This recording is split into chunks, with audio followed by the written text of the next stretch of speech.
Hello everyone, so today I sat with Duane Richards and he is going through a battle with cancer right now. And I just wanted to pick his brain to see where, your mindset would be in this period of life.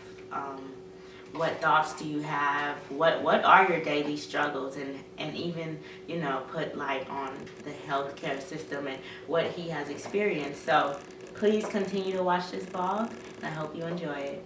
Did you feel something earlier? I felt something earlier. Like, what did you feel? Like, just felt my appetite, and like I said, just feeling a little constipated.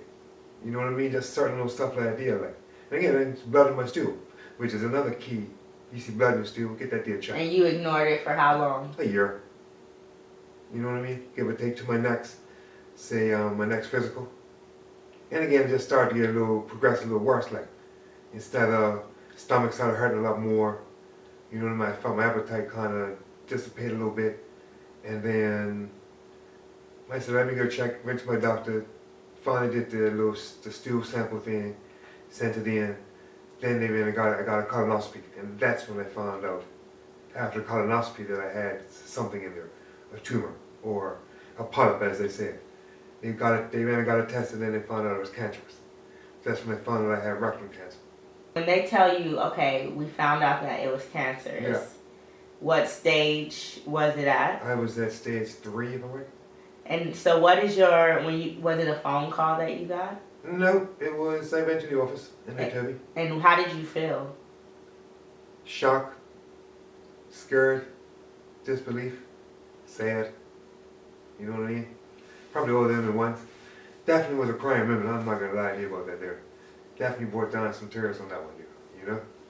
For real, for real. And it was a shock. I mean, technically, how I technically found out was kind of a little messed up. Because I never found out from my doctors. Kind of, sort of. I knew something was going on.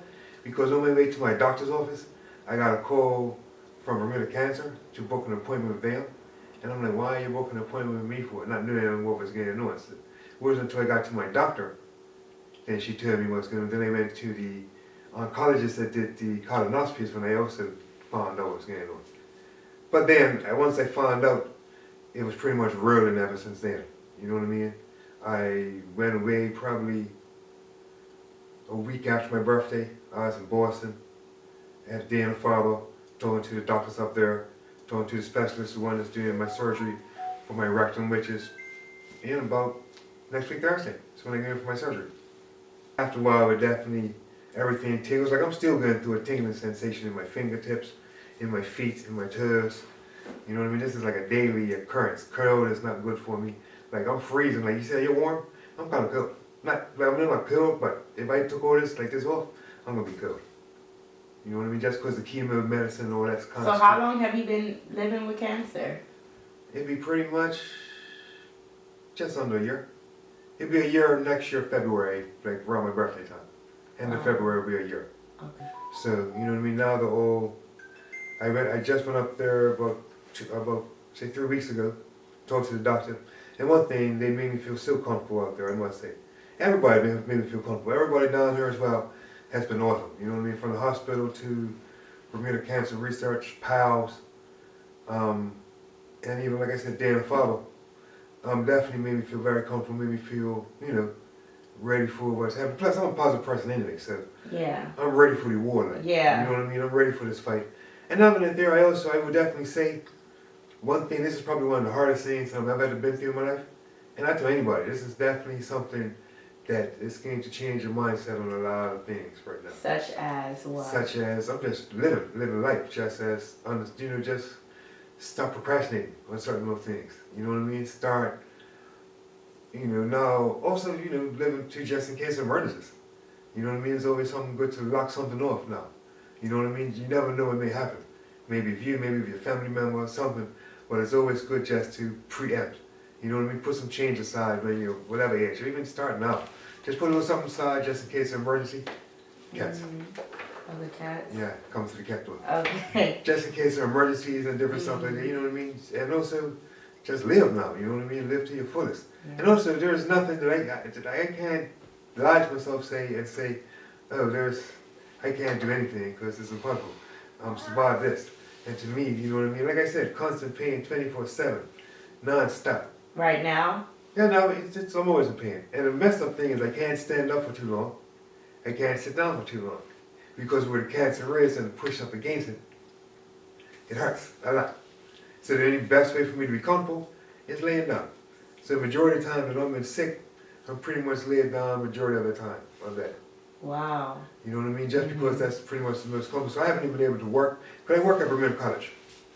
You know what I mean? So I haven't been able to work since I got this here. Just because of where it's positioned to. And like I said, I can only speak on mine. Right. I don't know what rectal cancer, I'm not rectal, I'm sorry, what pancreatic, what colon, what liver, or I mean what, you know, lung and brain, whatever, what the pain factors that they go through with that. You know what I mean? Or breast cancer, all that stuff. I don't know.